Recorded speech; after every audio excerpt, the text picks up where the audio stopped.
Bahkan mungkin ilmu tidak akan masuk kepada kita, jemaah. Maka kita khawatirkan hal ini akan membuat kemudian ilmu yang kita dapatkan tidak berkah. Maka berarti hati itu harus bersih terlebih dahulu, jemaah.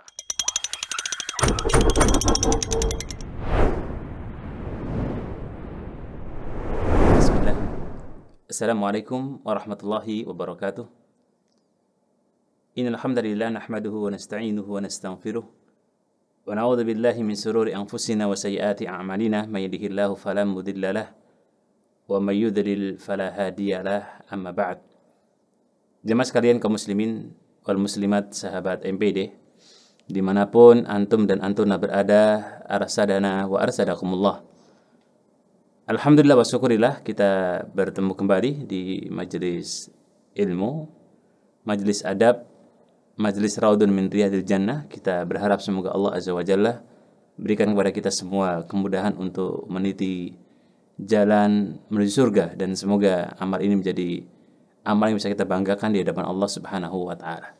Malam hari ini kita akan lanjutkan kembali di mana kita akan bahas di pasal yang ketiga atau bab ketiga, dan ini akan kita lebih dalam lagi berbicara terhadap adab bagaimana seorang pelajar, adab seorang santri, adab seorang murid terhadap ilmu, yang dimana lebih kepada diri kita sebagai seorang pelajar untuk memiliki adab-adab yang harus ada dalam diri kita.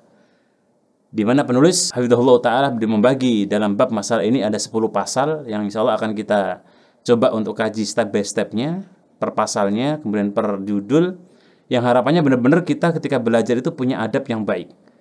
Minimal kita tunaikan dalam diri kita sebagai thalabul ilmi, yang kemudian kita bisa ajarkan kepada kanan kiri yang ada di lingkungan kita. Ya.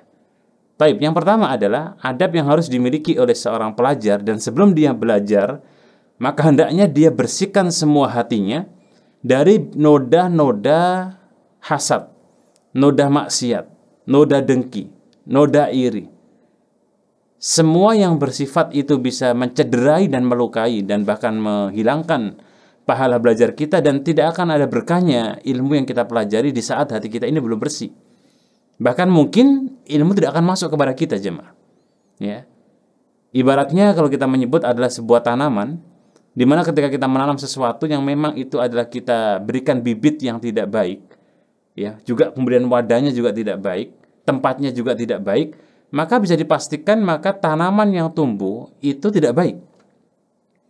Maka sama halnya dengan kita, bagaimana ketika kita belajar kemudian hati kita itu masih ada ya hasadnya, ada takaburnya, ada dengkinya, ada namimahnya. Maka kita khawatirkan hal ini akan membuat kemudian ilmu yang kita dapatkan tidak berkah. Oleh karena itu Nabi kita Muhammad bin Abdullah sallallahu alaihi wasallam, beliau pernah bersabda, terdapat dalam Sahih Bukhari dan Sahih Muslim, muttafaqun alaih. Nabi kita bersabda, "Inna fil jasadi mudghah." Ketahuilah bahwa dalam diri kita itu ada segumpal daging. Dan di mana ketika daging ini baik, kata Nabi Shallallahu Alaihi Wasallam, maka saluhat amaluhu. Semua aktivitas amal kita jadi baik, ya.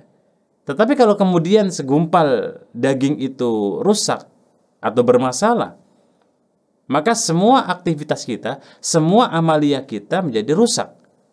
Ala wahya qalbu, dan ketahuilah bahwa segumpal daging itu yang Nabi katakan adalah hati. Maka berarti hati itu harus bersih terlebih dahulu, jamaah. Oleh karena itu, Al-Imam Syafi'i rahimahullah ta'ala pernah berikan sebuah nasihat yang sangat agung untuk kita semua sebagai thalabul ilmi.